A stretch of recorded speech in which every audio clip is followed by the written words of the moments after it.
Diz assim: bendito seja o Deus e Pai de nosso Senhor Jesus Cristo, conforme a sua grande misericórdia.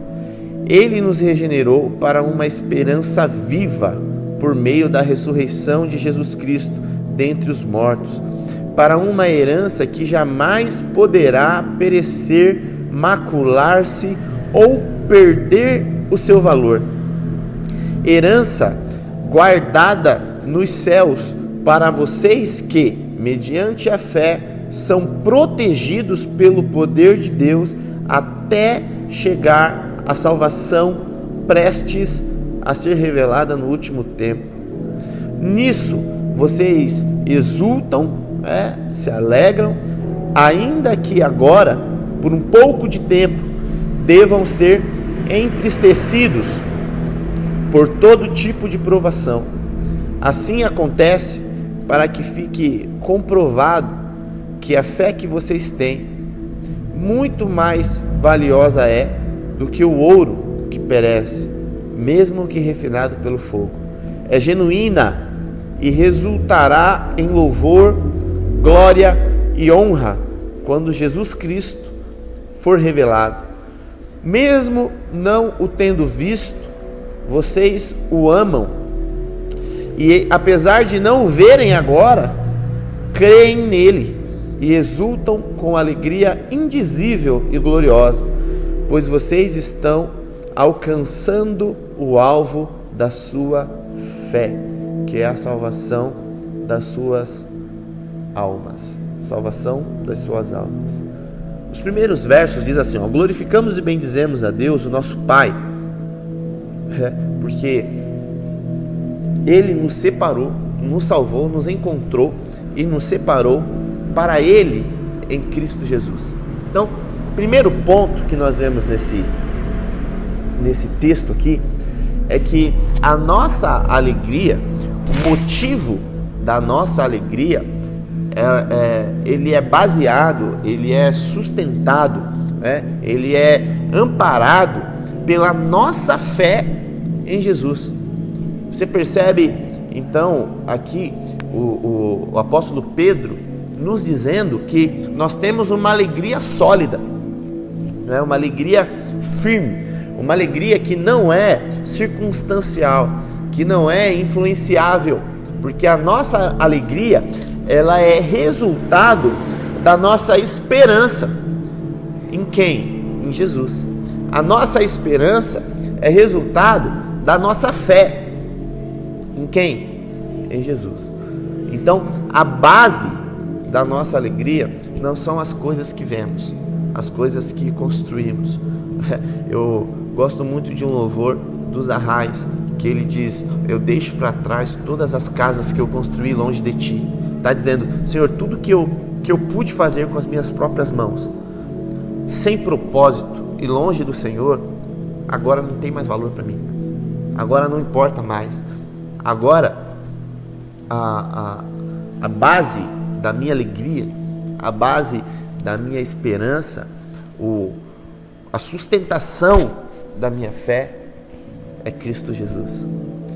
Então nós percebemos aqui que o porquê nós estamos felizes, porque nós temos a certeza que o nosso Pai, que o nosso Senhor Jesus Cristo está junto do Pai agora, intercedendo por nós, preparando o lugar, e em breve Ele vem nos buscar. E a nossa esperança é uma esperança que será concluída, será consumada em um tempo de honra e de glória, porque nós vamos nos encontrar com o nosso Senhor Jesus Cristo e nós vamos passar a eternidade com Deus o Pai. Olha só, nós recebemos em Cristo uma esperança viva de uma herança que está guardada no céu e que não se perde com os problemas daqui. É uma herança que não é uma herança como a terrena. A terrena é um familiar, ou seu pai, ou a sua mãe, ou algum familiar distante. Ele falece, ele morre e ele deixa bens para você. E entre os filhos, o que nós vemos é que quando um pai com muitas posses, ele morre. Entre os filhos, há então uma disputa judicial, uma disputa judicial. Nós estamos vendo agora de um apresentador famoso que infelizmente chegou a falecer, e agora filhos com ex-esposa, disputando na justiça por aquela posse. A nossa herança não é uma herança como essa, uma herança corruptível, uma herança que traz dores, uma herança que desperta no homem, desperta no ser humano os seus instintos primitivos, da velha natureza, da natureza caída. Não, nada tem a ver com essa herança. A herança que nós temos está protegida no céu. Esse texto diz, uma herança que está sendo guardada no céu. A herança que nós recebemos é uma herança para a vida eterna. É uma herança que não pode ser corroída, pode ser arranhada, manchada, maculada, o texto diz que não pode ser maculada com as circunstâncias que nós vivemos aqui. E enquanto nós cremos no que virá, nós passamos aqui por situações de dificuldade que revelam a glória de Deus, que revelam o cuidado de Deus. Esse texto aqui, ele diz que por um pouco de tempo, então por um breve momento, por um pouco de tempo, nós passamos por tribulação. E quando está dizendo aqui por um pouco de tempo, ele não está dizendo que uma pequena parte da sua vida vai passar por dificuldades. Não, de maneira nenhuma.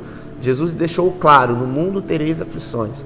Nós vivemos em um mundo que jaz no maligno. Nós vivemos em uma forma de existência que é corruptível. Ou seja, esse pouco de tempo que o apóstolo Pedro está dizendo aqui é toda a sua vida.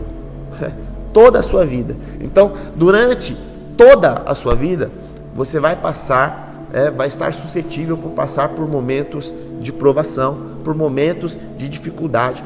Ora, dependendo das fases, Então, ora, uma dificuldade um pouco maior, ora, um tempo de bonança, ora, uma outra dificuldade. Então, a nossa vida aqui, ela é basicamente feita de momentos de pico e momentos de vales. Mas sabe que o apóstolo Pedro está dizendo com pouco tempo, por um pouco de tempo, ele está dizendo que os anos que nós vamos viver aqui é uma pequena sombra da eternidade que nós vamos passar com o Pai, aonde nenhum problema vai te atrapalhar, onde não há tentação do pecado, onde o pecado não entra, onde não há choro, onde não há pranto, onde não há dor, onde não há limitações, onde não há, o que é mais importante nisso tudo, onde não há um relacionamento com Deus parcial, em partes. O apóstolo Paulo diz: vemos em parte, cremos em parte profetizamos, mas quando vier aquele que é completo, o que é em parte será aniquilado. Ou seja, nós conheceremos a Deus como somos hoje por Ele conhecidos. Então, a nossa herança, a nossa esperança está na eternidade. E o pouco de tempo que vamos passar aqui, a nossa vida, ela é como um sopro, e vai embora. Frágil, a nossa existência é frágil, a nossa vida é frágil. E mesmo que você tenha uma vida longa aqui, uma vida de 80, 90 anos, é um sopro da sua vida na eternidade. Você imagina que você pegue uma corda, um cordão de aproximadamente 1 quilômetro, de 1 quilômetro de tamanho, e você pinte mais ou menos 2 centímetros de preto, e deixa o resto todinho branco. Esse 2 centímetros preto aqui é como se representasse a nossa vida aqui. Esses anos que passamos aqui, de tribulação, com dificuldades, com momentos desafiadores, é por um breve momento, um breve tempo. E o texto diz mais: nós não vimos a Jesus, mas o amamos. O apóstolo o apóstolo Pedro aqui, quando ele está escrevendo essa carta, ele diz assim, vocês não viram, falando de Jesus fisicamente, o tempo que Jesus andou aqui, falou, vocês não viram Jesus, porque o apóstolo Paulo viu, andou com ele. Então ele disse, vocês não viram e nem veem. Ou seja, vocês não viram lá atrás, quando eu vi, e vocês não estão vendo agora. Os seus olhos carnais não tiveram nenhum contato com Cristo, não tiveram nenhum contato com Jesus. Você não teve o privilégio que a mulher samaritana teve, de no meio da sua dor, poder olhar no fundo dos olhos de Jesus e ver o amor, a graça, o perdão sair dali. Você não teve o privilégio que a mulher que foi pega num flagrante em adultério teve, de diante dos seus acusadores, olhar no fundo dos olhos de Jesus e ver ali o perdão, a graça, a salvação. Você não teve esse privilégio.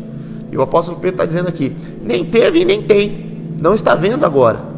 Ele diz, mas vocês o amam e receberam dele a alegria da salvação. Você percebe o que a nossa fé em Cristo Jesus faz conosco? Nós amamos a quem nós não vimos.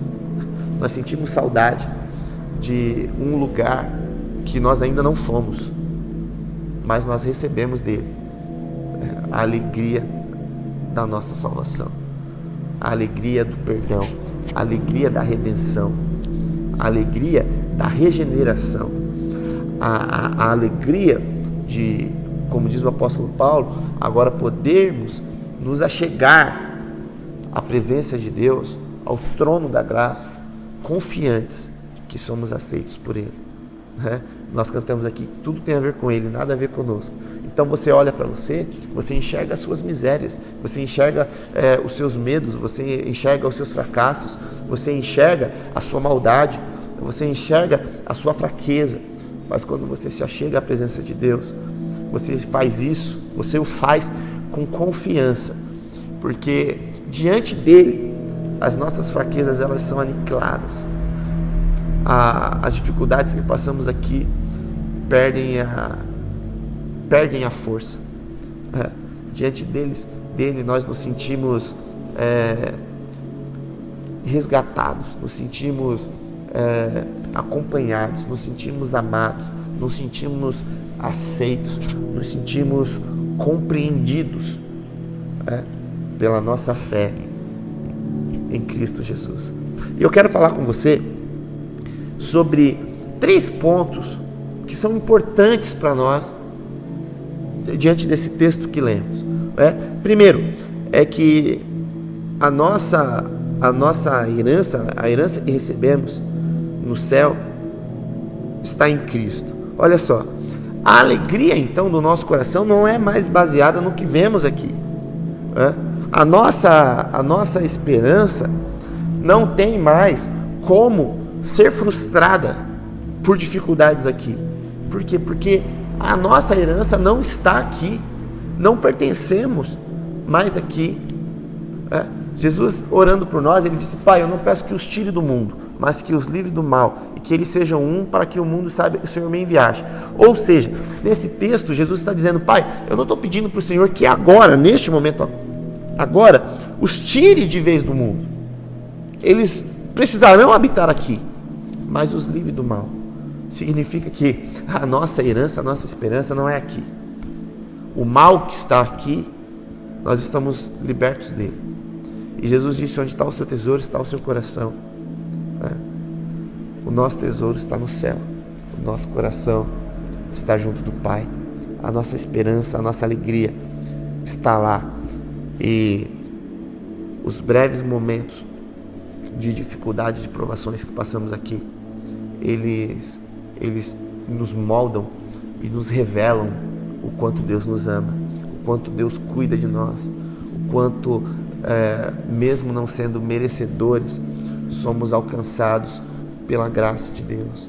Pois no mundo onde o que governa são as consequências do pecado de um homem, as consequências do pecado de dar o controle da terra, o governo da terra, o governo do mundo, melhor dizer, da Satanás.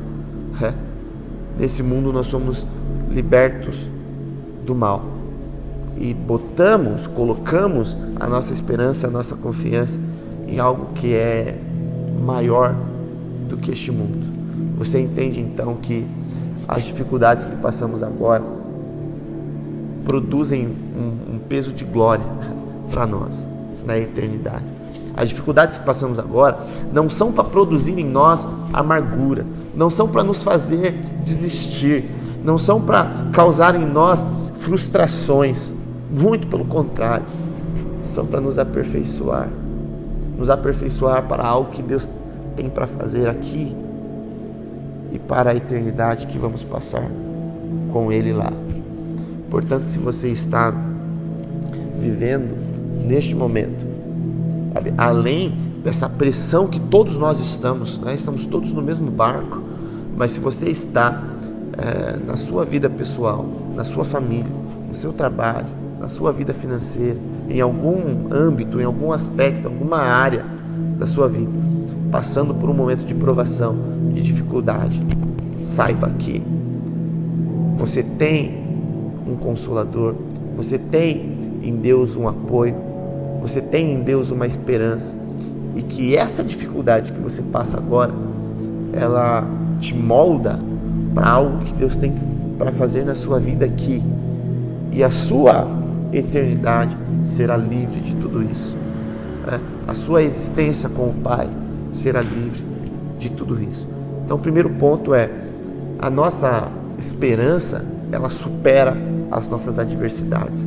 A nossa alegria em Cristo Jesus, pela nossa salvação, supera em muito os nossos momentos de choro aqui.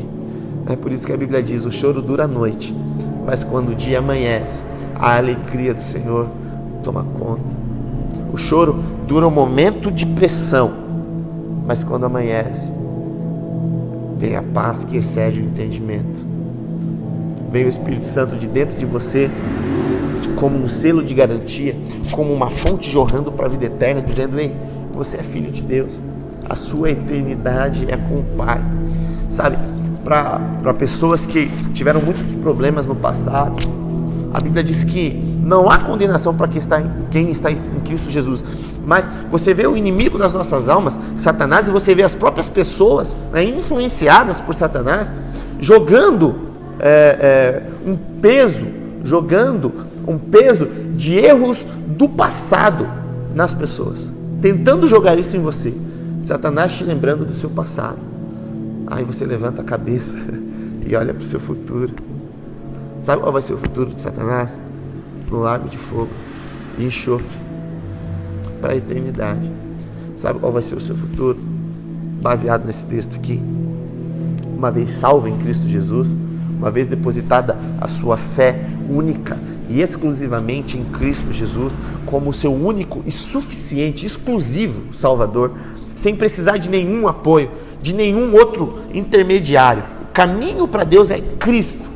E se você tem nele a sua fé, tem nele a sua esperança, sabe qual é o seu futuro? A eternidade junto com o Pai, num céu, longe de toda dificuldade, longe de toda dor, longe de toda corruptibilidade, de toda corrupção humana, de toda corrupção material, conhecendo a Deus, se relacionando com Deus plenamente. É isso que te aguarda. E eu te falo isso para que você sinta aí na sua casa, junto à sua família, o Espírito Santo te consolando desse momento de dificuldade que estamos passando, dizendo: ei, filho, o destino que você tem não é isso que você está vendo aqui. Isso aqui é uma preparação, isso aqui é um caminho. O destino final é comigo na glória. Você, a Bíblia diz que Deus enxugará dos nossos olhos toda lágrima. A Bíblia diz, Jesus disse no Sermão da Montanha: os que choram são bem-aventurados, porque eles serão consolados. O momento que passamos é de dor, é de choro, é de dificuldade, é de pressão. Mas esse momento ele aponta para uma eternidade, aponta para uma era que não será contada em anos, em dias, em meses, em que você e eu, nós juntos, estaremos presentes ali com o noivo, Jesus Cristo, o nosso Senhor e Salvador. O segundo ponto, ele diz assim, que a nossa fé, então, ela vale mais do que o ouro. Ele diz assim, mesmo o ouro que é refinado no fogo, mesmo o ouro que é puro, um ouro aqui de excelente qualidade, a nossa fé vale mais. Vale mais, porque a nossa fé está depositada em Cristo. Você sabe que a sua fé, ela não te deixa desesperado, ela não te deixa frustrado, ela não te deixa desesperançoso. O ouro mais puro, o único bem que ele pode te dar são riquezas, são conquistas materiais. A sua fé, ela está num nível infinitamente superior a qualquer conquista material. Então o ouro, ele, de uma maneira figurativa, ele pode representar qualquer bem ou conquista, qualquer realização que você pode ter aqui na Terra, das que sejam mais valiosas para você, das que sejam mais caras para você, das que sejam mais importantes para você. Tudo que você almeja viver aqui, tudo que você sonha viver aqui, se você tiver conquistado tudo isso, a sua fé em Cristo Jesus vale mais. Ela não se perde como as conquistas se perdem. Nós estamos vendo nesse tempo, gente, pessoas que, particularmente aqui no Brasil, onde basicamente a maioria das pessoas elas trabalham para se sustentar. Nós estamos prestes a ver isso. Nós estamos vendo em outros lugares do mundo pessoas que, se ficarem em casa mais 3 meses, 4 meses, conseguem ficar tranquilamente. Mas nós estamos vendo aqui no Brasil já um desespero, tá? Porque vivemos numa economia de terceiro mundo, então uma economia extremamente fragilizada. Ou seja, tem pessoas que trabalharam uma vida inteira para construir algo que nesses 15, 20 dias, dependendo do lugar que você esteja, está sendo desfeito. Isso é o ouro. É o ouro, sabe? Mesmo e refinado no fogo. Tem pessoas dizendo, homens de negócio, empresários dizendo, se ficar 3 meses, eu conversei com um, que ele me disse o seguinte, ele me disse, ele tem uma loja num shopping, e ele me disse o seguinte, se o shopping me obrigar a ficar aí nesse tempo, se ficarmos aí uns 3 meses, conforme está a previsão, parados, e o shopping me obrigar a pagar as minhas despesas com ele, minhas dívidas com ele nesses 3 meses, eu pago e fecho, pago e quebro. Sabe o que é isso? É o ouro. Se você, eu conversei com ele há algum tempo atrás, longe dessa loucura que estamos vivendo, e ele estava bem no meio de um projeto de expansão, de crescimento. Ele já tinha pegado o jeito ali do negócio dele, já tinha entendido o que tinha que fazer, estava bem no meio de um projeto de expansão. É o ouro. É você construindo, é você trabalhando, é você estudando, é você se esforçando, são seus relacionamentos aqui, você dando o seu melhor, sabe? Construindo uma vida aqui. É o ouro refinado no fogo. Vale muito para você, é importante para você, mas vem um vírus e passa por cima de tudo, destrói tudo. Mas a sua fé em Cristo Jesus, ela está no outro patamar. Por isso que o apóstolo Paulo falou, quem é que vai me separar agora, então, de Cristo? Será a doença? Será a morte? Nós vimos aqui como a nossa esperança em Jesus, ela está acima da morte. Porque no caso de Lázaro, Jesus olha para a morte e diz, ei morte, vem cá e presta contas da vida do meu amigo, devolve ele aqui. 4 dias depois da morte. Agora, no caso nosso, que vamos morrer e provavelmente não vamos ressuscitar fisicamente, ainda assim está muito acima, porque a morte mata o nosso corpo. Você fecha os olhos aqui e você abre os olhos com o Pai. A morte para você é a consumação de um encontro na eternidade com Deus. Por isso que a Bíblia diz que Deus passa então a ter prazer no momento da morte de um justo. Você percebe? A única coisa que o ser humano, com tudo o que puder fazer, não vai vencer, que é a morte, aquele que é o dono da nossa fé, da nossa esperança, venceu na cruz. A morte não pôde segurá-lo. A morte não o segurou. Ele ressuscitou, ele passou por cima da morte. Então a morte não segura a nossa fé, não segura a nossa esperança, não segura a nossa expectativa de um tempo, de uma eternidade com Ele. Ou seja, a nossa fé, ela vale mais do que o ouro dessa terra, e ela é superior às maiores dificuldades dessa terra. Você está colocado agora em um lugar pela fé, onde nada pode te tocar no quesito da sua esperança, da sua confiança, da sua fé. Você está protegido em Deus. Você está no meio do caos, mas sabendo que em Deus você está protegido.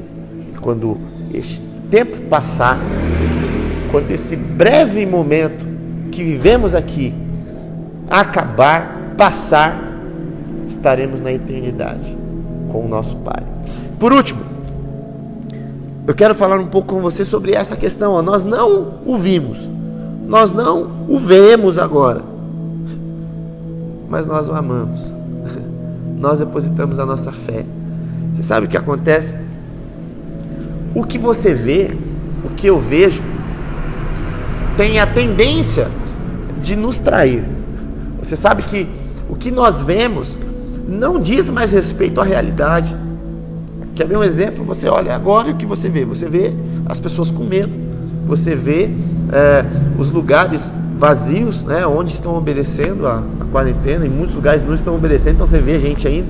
Mas você vê, se você está trabalhando ainda, por exemplo, você entra nas rodovias e você vê o trânsito livre, né?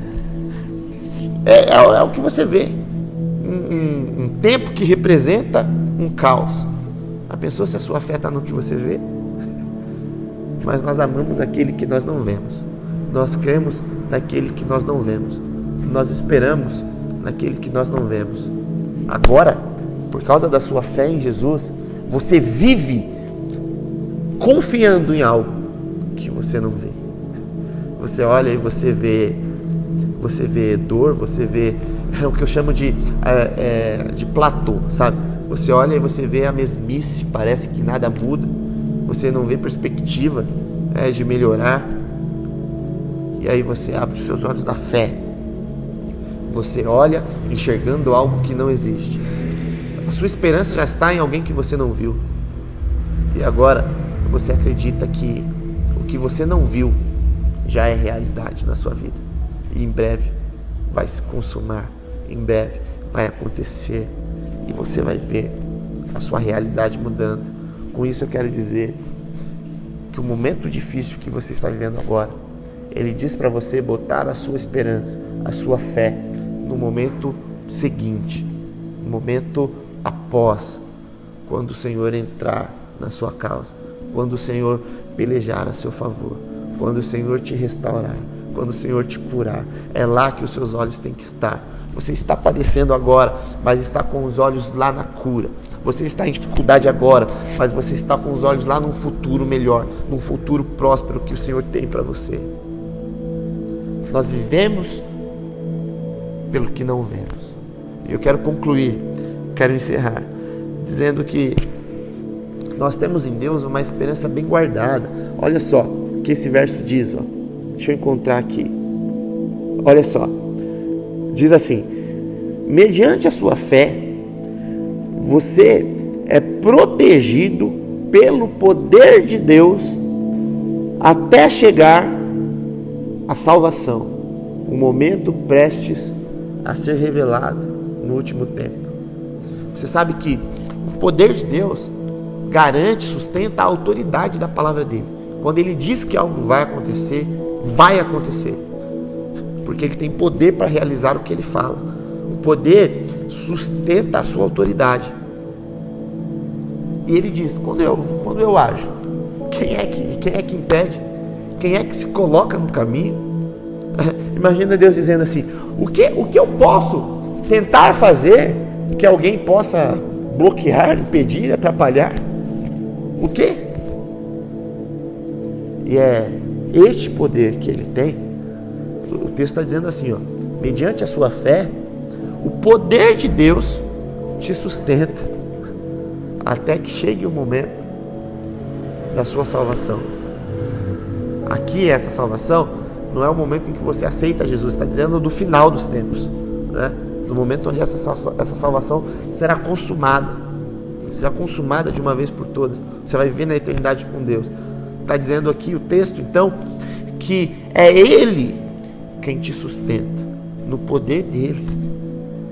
No poder dEle. Esse mesmo poder que Ele usa para dizer: agindo eu, quem pode impedir?